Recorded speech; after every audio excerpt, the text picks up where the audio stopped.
In 1998, a new corporation was founded. Its mission would be to organize all the world's information and make it universally accessible and useful. It estimates it will take 300 years before it reaches that goal.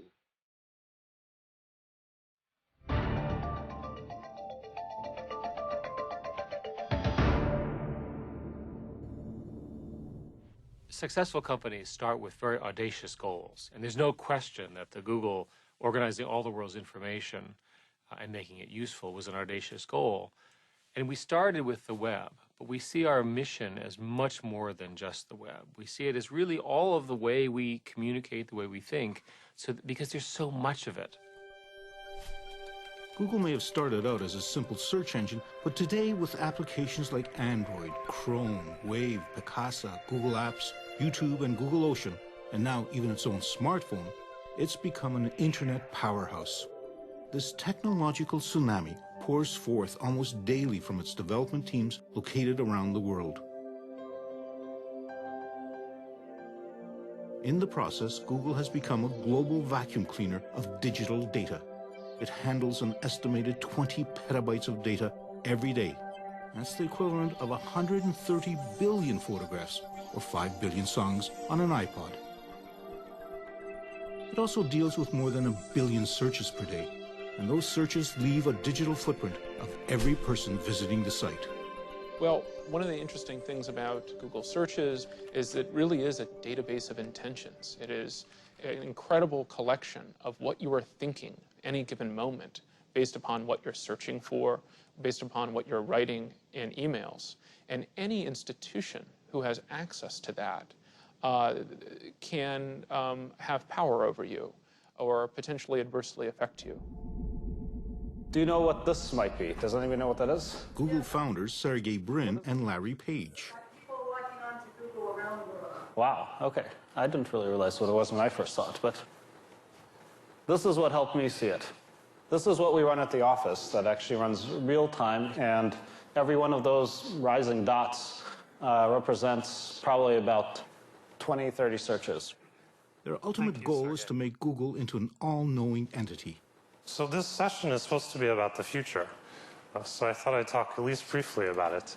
And to do the perfect job doing search, you really have to be smart. In fact, the ultimate search engine would be artificial intelligence. And so that's something we work on. It is somewhat ironic that they use an image of the rogue computer HAL from the movie 2001: A Space Odyssey when they are promoting such a benevolent message. Partly, we want to make the world a better place. If I ruled the world, every day would be the first day of spring. In just over 10 years, Google has become one of Silicon Valley's biggest and most unconventional players. In that time, it's cultivated an image of a large but benign presence. That public perception is changing. When Google began to scan and digitize millions of books, authors and publishers responded not with hurrahs, but lawsuits alleging copyright infringement. Not long after Google News was launched, Google became the target of condemnation by the print media, which accused it of destroying their ad business and being responsible for plummeting circulation revenues. But with Google's YouTube site, the music and television industries see a threatening competitor undermining their traditional methods of making money.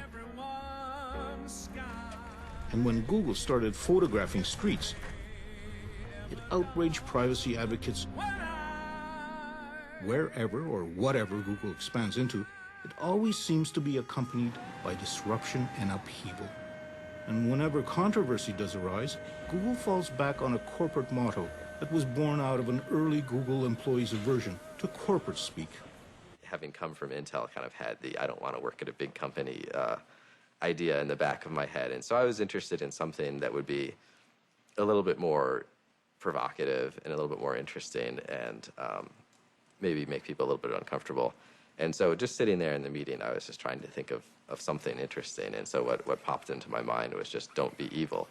When I came in, I thought this was a joke. I thought that it was just a way of marketing within the company. And then one day I was sitting in the room, and I'll never forget, We're having a discussion about advertising, and one of the engineers named Ron pounds his fist on the table and says, "That's evil." And all of a sudden, conversation stopped. It was as though everyone had jumped around the table and hid underneath it. And all of a sudden, it focused the conversation on whether this particular change was positive or negative for customers. We ultimately did not make the change for that reason. It's not a bad motto, but it's misplaced because it gets increasingly difficult to say that one is not evil when thinking about the scope of different activities that service providers are involved in. It's no longer just search. The search engine Google was born in that hotbed of technological innovation, the computer science department at Stanford University. Larry Page and Sergey Brin met as grad students in 1995. They had much in common.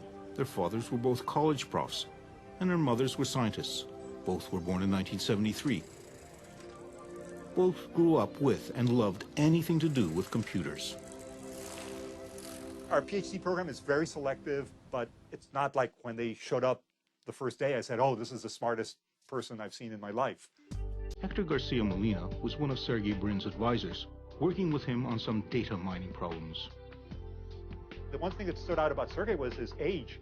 When I got him here as a PhD student, he was 19 years old. So that was the main thing that stuck in your mind was when you saw him as this just very young kid who knew a lot and was very smart. Sergey Brin, born in Russia, was the math prodigy who loved swimming and gymnastics. Larry Page was the inventor, looking to change the world. At some point, I don't know exactly when, they connected and started working together on the search engine. They created their earliest search engine from off-the-shelf computer components, some of which they begged and borrowed from the university, and after they maxed out their personal credit cards, they came up with some ingenious solutions to their limited finances.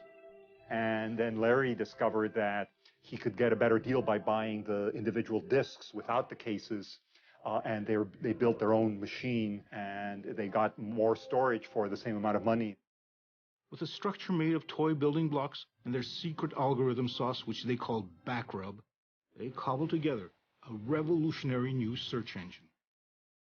One could immediately see that the ordering of the pages was substantially better than what AltaVista was providing.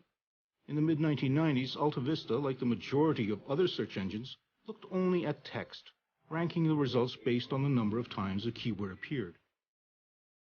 Larry and Sergey's search engine was far more sophisticated, with a mathematical algorithm that looked at the number of links to and from internet sites. The more links, the higher the rank. The first search I ever typed into Google was Canadian exchange rate, and it gave me exactly the right information that I ever could use about the Canadian exchange rate and so on, and I was, I hate to use the word blown away, but I was blown away by the fact that I could find exactly what I wanted so quickly. I think what they realized is that working on it in the context of a university research project didn't give them the scope and the scale that they really needed to make it work. So they said, well, let's take a leave.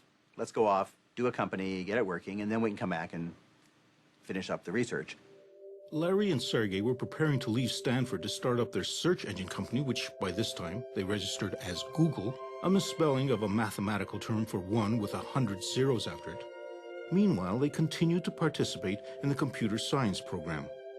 They had presented some work they had done on a search engine, and naturally, given my interests, I wanted to be part of it. Google had its very first employee, Craig Silverstein, a fellow PhD candidate. So there were three of us at the beginning, and it seemed like forever that there were three of us. We cared a lot about culture fit, and there were some people who we refused to hire, even though they seemed technically to be a very qualified, because they just did not have the personality to work well with us.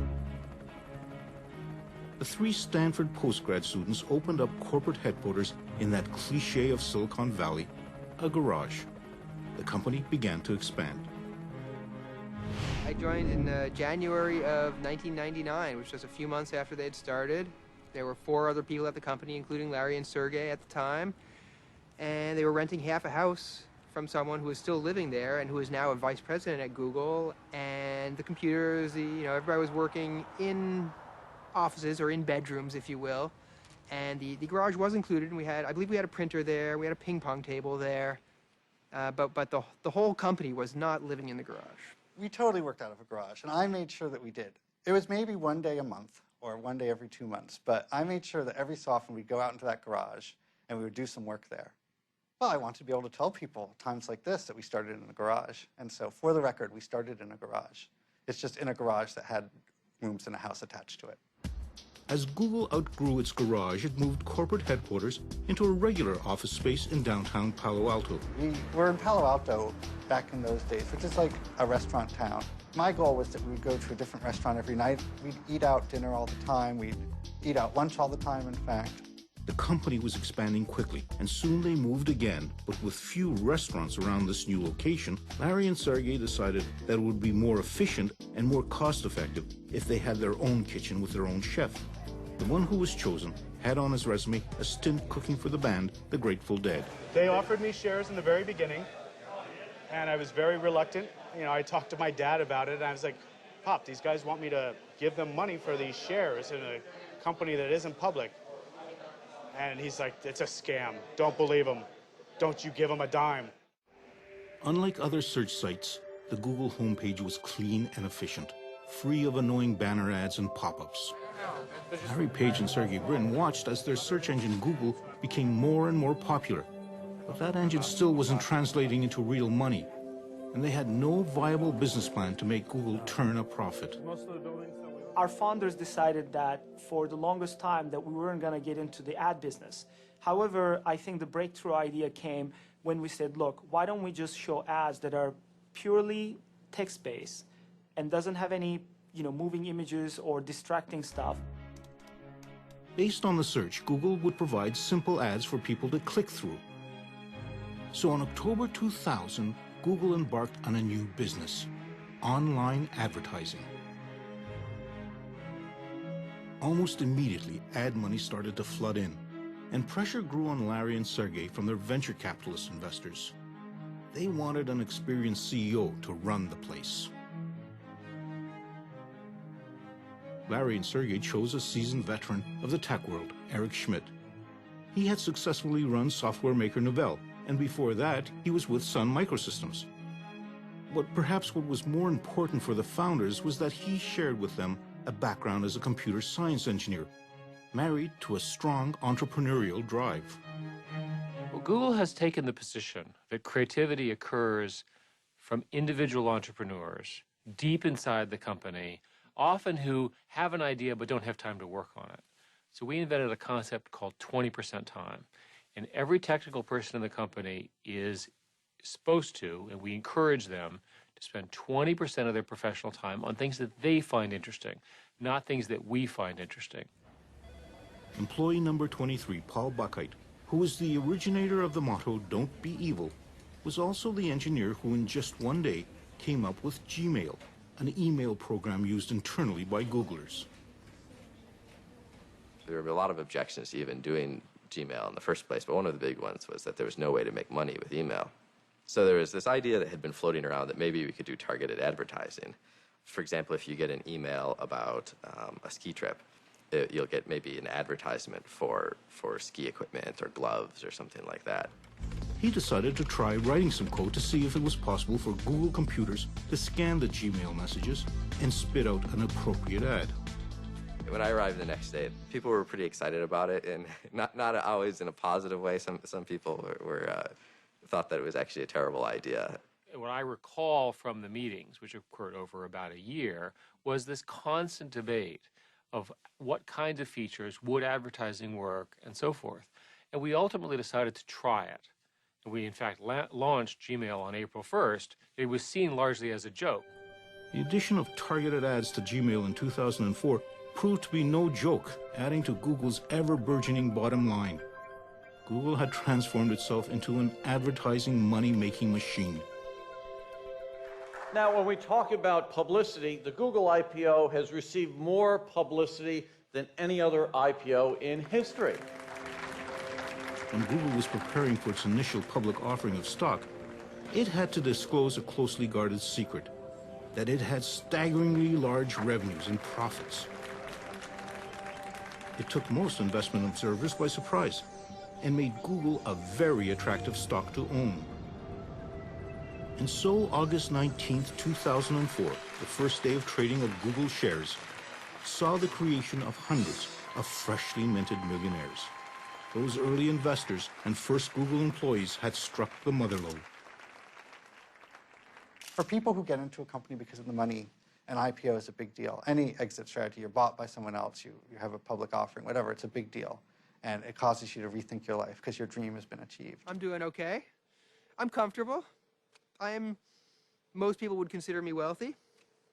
I consider myself wealthy. Larry and Sergey were now way beyond wealthy. It took just 6 years for them to become billionaires. Their company, Google, had become one of the world's top search engines. It's even made it into dictionaries as a verb. Google as a technological tool has become part of pop culture. And young people's perception of Google as a cross between a college dorm and geek heaven means that Google receives more than 1 million job applications a year. You come to Google, and first time I'm really feeling like everyone knows what they're doing and they know it better than me. So just what does it take to be one of the chosen few selected to be a Googler?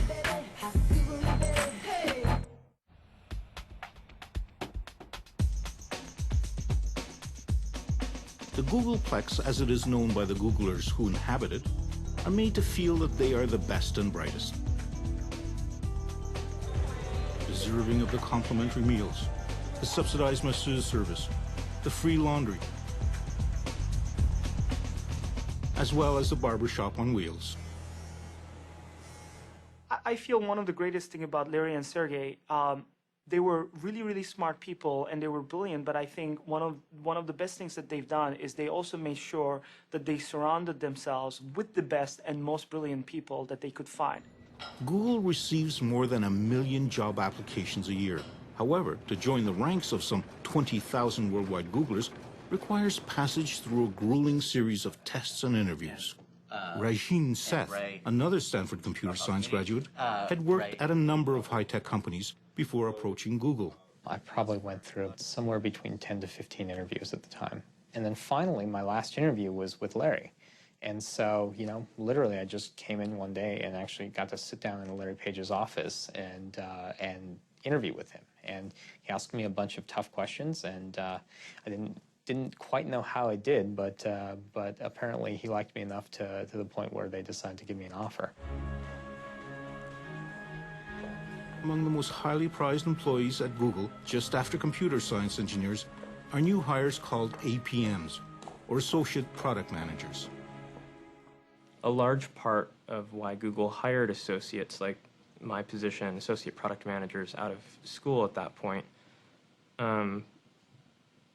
was to be able to culture these future product managers like myself in the way Google wanted them to behave. Mostly young, recent graduates with incredibly high test scores, they are given enormous amounts of responsibility and authority early in their career. And we're not prioritizing that very hard right now because we don't think it's going to be able to replace the personal start page from day one. Among the most recent crop of APMs is a Canadian, Jeff Harris. The job that I'm actually doing, which is an associate product manager, is kind of designed for people that have a technical background but aren't necessarily interested in coding day to day. So what my job ends up being is communicating with the engineers who do code all the time and kind of just making sure that all the engineers are working together towards the same goal. So I'm just turned 22. I think the biggest surprise at working at Google is probably how open it is about everything that we're doing. So I can just look it up on our internal site and see details on every single project that's out there, which is great from an organizational perspective. Although Google might be highly transparent internally, it, like so many of the other big Silicon Valley high-tech companies, is extremely sensitive about what outsiders are allowed to report on, whether that be code on monitor screens or the doodles on the whiteboards, which are seemingly everywhere. We believe in having whiteboards all over the place, and the reason for that is to really spur creativity, so that you can draw things and communicate ideas and work with other people on that idea. secure data connector here, right? Is our ability to publish programmatically going to be released at the same time, or is that? Yeah. And so a lot of times people will pull out their phone and take a picture of the whiteboard and send that around as an email. You know, those end up being part of the notes for the meeting. Besides having whiteboards and food stands everywhere, the other striking feature about Google offices is the absence of paper. We operate very much in a paperless manner. You know, one of the things that we've done here at Google is that users have laptops that they carry with them to the meetings that they're in. A lot of the note-taking is done electronically so that it can be instantly shared with people. An insatiable appetite for the new and innovative, spanning a wide spectrum of technologies, means Google is constantly on the prowl. But not everything, of course, is invented at Google. We also have teams looking for great technology in small companies that we can pick up, that we can buy, where they would benefit from the structure of Google. With plenty of cash and stock at its disposal, Google is able to scoop up companies it's interested in. That's how YouTube became a Google product, as did Google Earth and Picasa, as well as a web-based word processing program called Writely. Writely was a word processor in the browser. You just go to it as a normal website and it just works. Google noticed it because we were, you know, getting a little bit of press. Google bought Writely and hired its founders to help develop it further. My experience has been a little bit like I was a kid folding up little paper boats in a stream somewhere, and it was really fun. And, you know, Daddy Warbucks wandered by and said, "Kid, this is great. Here's a pile of quarter-inch thick plate steel and an army of arc welders. Go build me a battalion of battleships." Writely has morphed into Google Docs, a word processor that moves the application and its data from the personal desktop computer to Google's servers. It's a little bit strange. It is strange. I'm definitely, I'm a 42-year-old graybeard now, right? Like, it's kind of, I'm not that old, but here, that's 90th percentile or something. I don't know what it is, but yeah, there's a lot of young engineers here. That it doesn't bother me. I think it's interesting to me. I think everybody gets to this point in their career where things begin to seem obvious. I don't mind the technical culture here. I'm not intimidated by it. I'm very productive, fierce, kind of meat-eating coder when I'm writing code, and they're all afraid of me, so they don't bother me. I wasn't here when they founded it, but my understanding of the founding conception of the culture is they wanted to do things and see things from an engineer's perspective. We do have a lot of P1. From that perspective, efficiency might very well be an engineer's prime directive. Triage on them. Right now I'm looking at the one where you open a text document in Gmail and it gives an error. Most of the teams do this every morning. There's a stand-up meeting. It's meant to be very short. It's about 10 minutes long. You're not supposed to speak for more than about a minute. All right, so I continue unit testing. The pencil is the conch shell from the Lord of the Flies. Remember that? So that's whoever has the pencil is talking. That's why it's a very efficient meeting. It took 5 minutes to tell the whole team what was going on. Another meeting where members of the Google Docs team get to discuss problems is during their weekly Writely walk. I think it's interesting to try to do big things that change the world. I think that's what I like about being at Google. We want to change the world too. We want to do great things. What's wrong with the logarithmic pruning that we do now? The guy was editing for 8 hours and All right. the beginning and the end got pruned. So we're using it. Okay. No, that's cool. That's cool. You get to deal with tens of millions of users and, big data centers and big machines and big engineering, and it's really fun. For computer geeks, the fun really began in 1977 in a Silicon Valley garage when two college dropouts started a company called Apple and launched a revolution. The personal computer revolution. The power of the desktop computer unleashed across millions of homes and offices around the world changed everything. But now, after more than a quarter of a century of insinuating itself into our lives, the PC has lost pretty well all of its original gee-whiz luster. Google has set its sights on creating another revolution by eliminating the need for desktop computers. It wants to put as much of that data as possible onto its own servers. One of the things I think that's underappreciated is from the very earliest days, including at Stanford, they were great at minimizing the cost for putting together computer systems, and they've carried on that ability to deliver a huge amount of computing power at a relatively low cost. From its beginnings, Google had made it a priority to manufacture as cheaply as possible all its servers and storage facilities to handle its fast search and logging of the internet. And as the internet has grown, so has the need for increased computing capacity.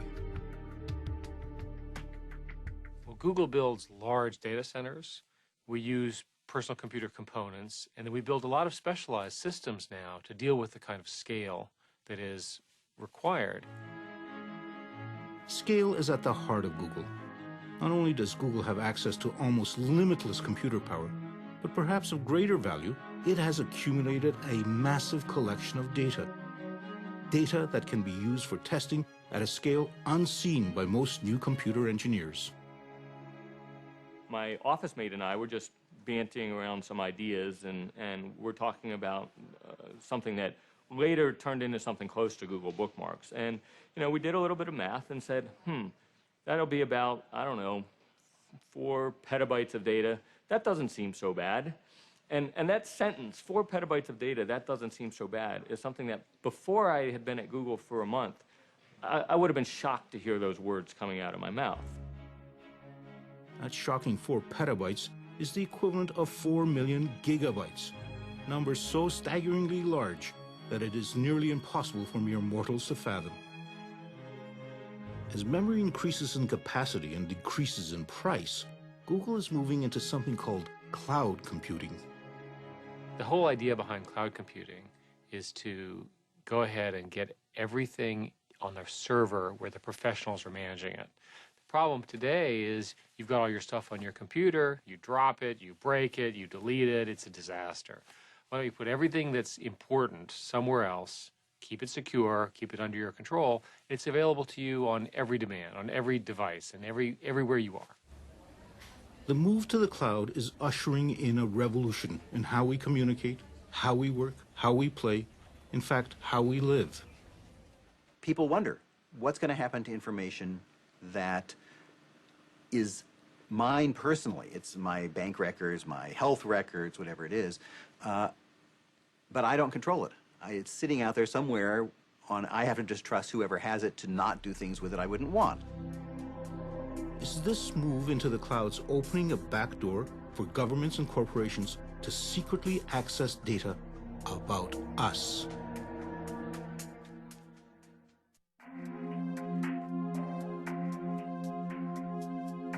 If everyone's digital data is moving into computer clouds, just where are these clouds? One of them has touched down in the foothills of the Blue Ridge Mountains in North Carolina. This was once the heartland of American furniture manufacturing. Then in the 1990s, cheap labor from overseas siphoned off the jobs, leaving behind a devastated economy and an awful lot of excess electricity. It just so happens that computer data centers are voracious users of electricity to run the servers and to cool vast quantities of water used for refrigeration. The town of Lenore had plenty of both, and so in late 2005, Google came calling, but it came cloaked in secrecy. From Google's perspective, at least as I understood it, it was that the race to build these data centers is so intense, and the information, at least they see it, is so proprietary that they didn't want any of their competitors to get wind of what they were doing. T.J. Rohr is a lawyer and a member of the Lenore City Council who was involved in the closed-door negotiations with Google. They would reveal information to us that we couldn't reveal to anyone else. Google definitely had an attitude like, look, it's our way or the highway. This is the term these are the terms we're offering. Take them or leave them. Desperate local and state officials were more than ready to reach a deal that would bring Google to this devastated county. They offered Google a 30-year tax break on property and equipment. It was worth an estimated $165 million over a 30-year period. From these digital warehouses estimated to cost $600 million apiece flows a stream of data. Here are the emails, the photographs, the music, the videos, the maps, and the searches that have made Google a data collecting powerhouse. Google does not divulge how many server farms it runs worldwide, but it is rumored that there are some 36 of them around the globe, all digitally connected and all firmly planted on land. But that might change. Google has filed a patent to build data centers out on the open sea.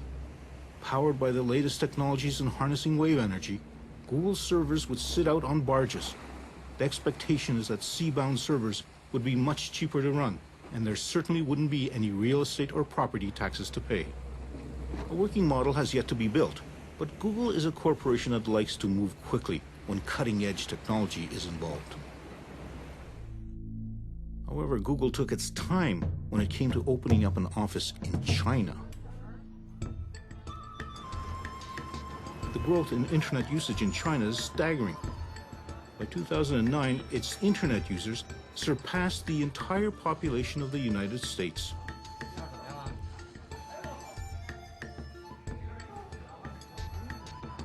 It is an exploding market made more complex by a censorious government. We were late in entering China. We were late because we were concerned about some of their content laws. In order for Google to set up an office in China, it had to agree to block certain sites from its search results. The Chinese government decides who gets past their Chinese firewall.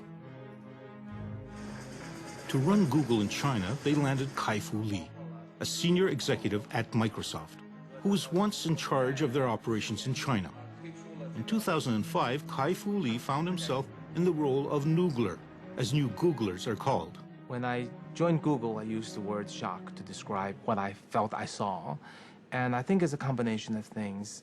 It's a combination of the Google values, and that's just how young and happy this company was. It's my goal to make the culture in the Google China office as close as possible to that of Google Mountain View office. It's impossible to make it exactly the same because the Chinese culture and the American cultures are different. Nothing separates these two cultures more than who is actually using the internet. The average internet user is 25 years old in China versus about 42 in the United States. So the difference is substantial, and the usage patterns is also quite different. The Chinese users, because they're younger, tend to like entertainment, games, music, video, tend to do less of searching and e-commerce. Similarly, when they use the web, they tend to want something that's very busy, very exciting, as opposed to simple user interfaces. The internet cafes are filled with young people, many of whom are here because at home they would be forbidden to play these games and movies. What it seems is not forbidden either here or at home is downloading pirated music. We noticed that most Chinese users on the internet download pirated or unlicensed music through other search engines. And that's become a habit, and I think most users find that to be an entitlement. So our efforts to try to build perhaps a paid per download or even a subscription service ended up with a clear conclusion they would never take off. A Google engineer and a product manager used their 20% time to come up with Google Music, a free music download that has the support of the major record labels. So we hope we found the formula that will not only be successful, popular, but also profitable for record labels and for our partner and for us.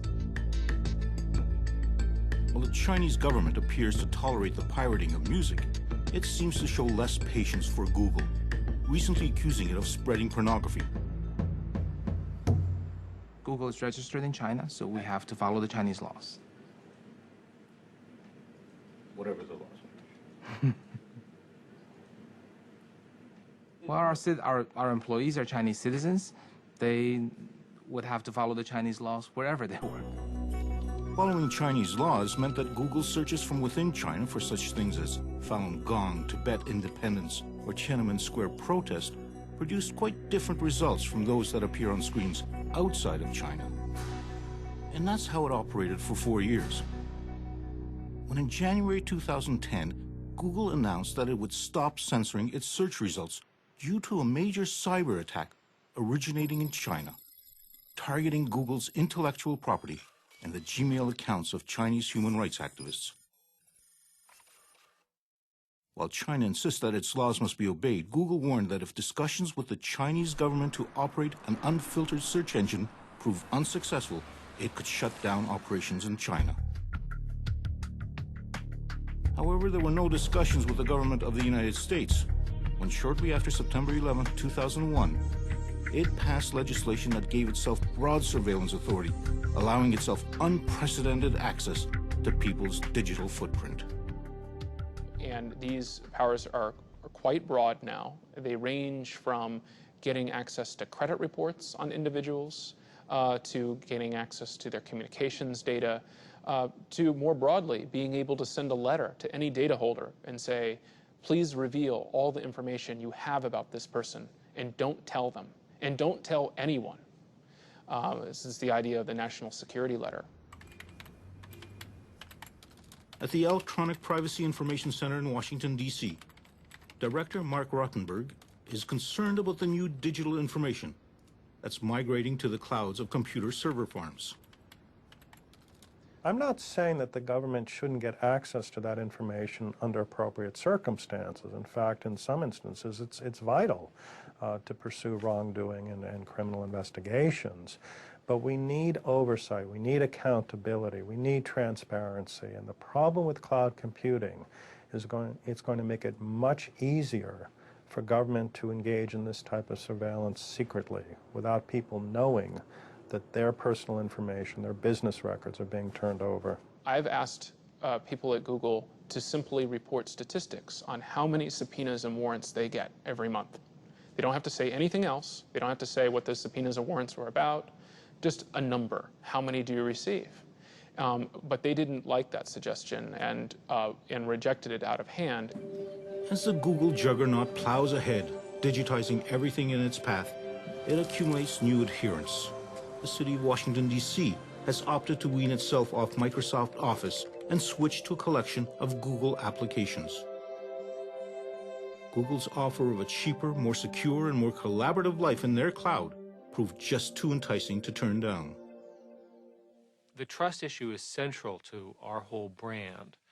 If Google were to violate someone's trust, the press, of course, would kill us, and all of a sudden people would withhold their information, they'd stop searching, our revenue would go down, it'd be a terrible thing, terrible for our company, terrible for them. So we take it very, very seriously. Some people don't trust this naive altruism that, we're really trying to make products that make users better. They see, some sort of agenda that we're trying to, control the world or whatever they see. But what can I say? We come out of a grad school background, and we don't think like that. But Google also has to worry about a band of young upstarts ready to change the world of search. Discarding Google's original model of a data-crunching search engine, they are approaching search from a different angle. They want to harness the power of what is known as the wisdom of friends. I think that this is the place that is going to define the next several years of what the internet and world is really about. So why is it that some of the leading proponents of social search are ex-Googlers, ready and willing to challenge their ex-employer?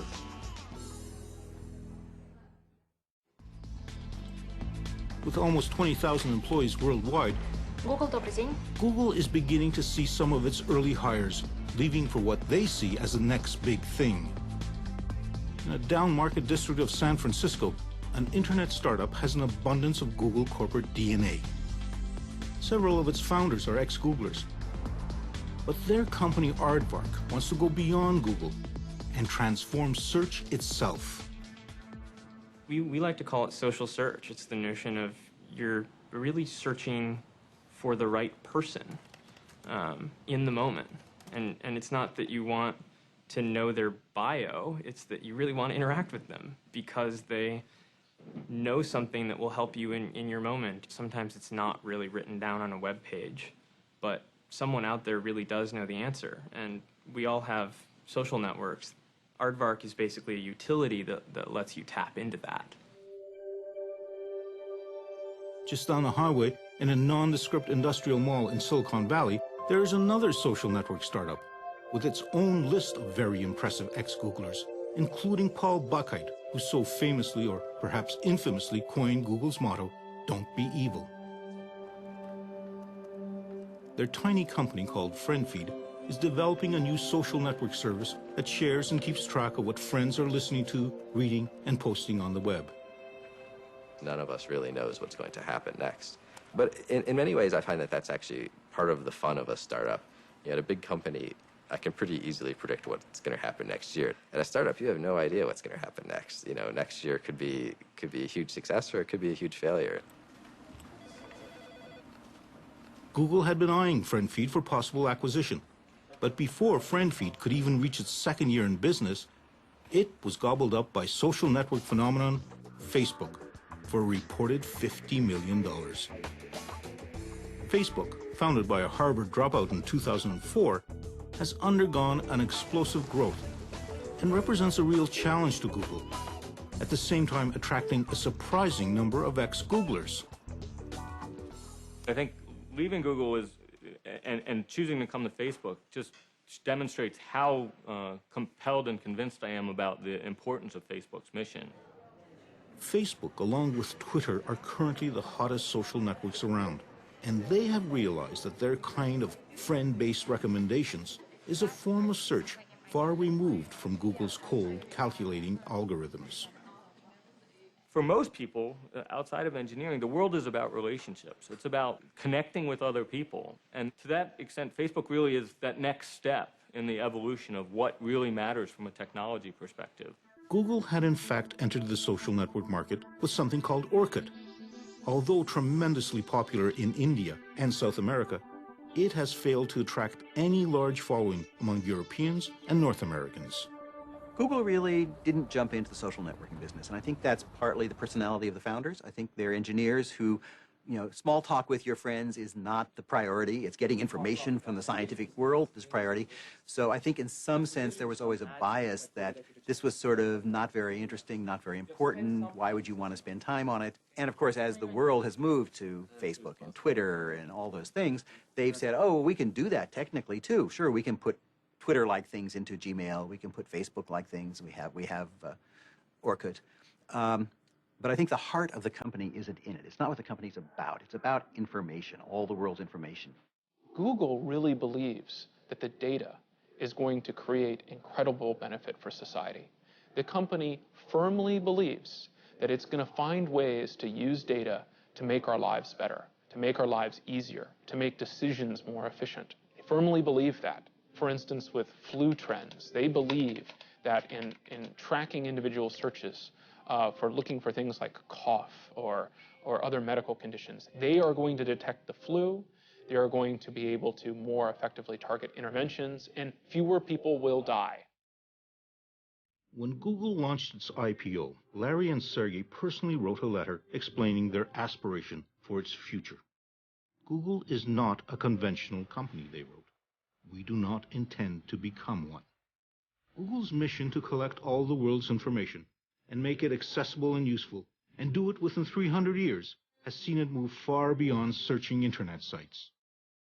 Whether photographing streets, or digitizing the world's books, or turning our mobile devices into internet portals, or creating the world's greatest repository of video in its very own cloud, Google remains a technological phenomenon.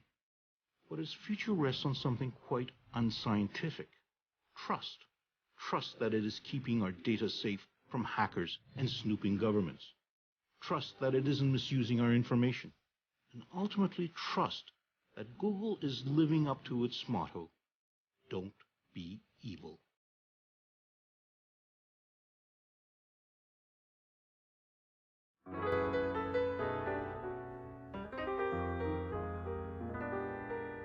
If I ruled the world, there'd be happiness that no man could end.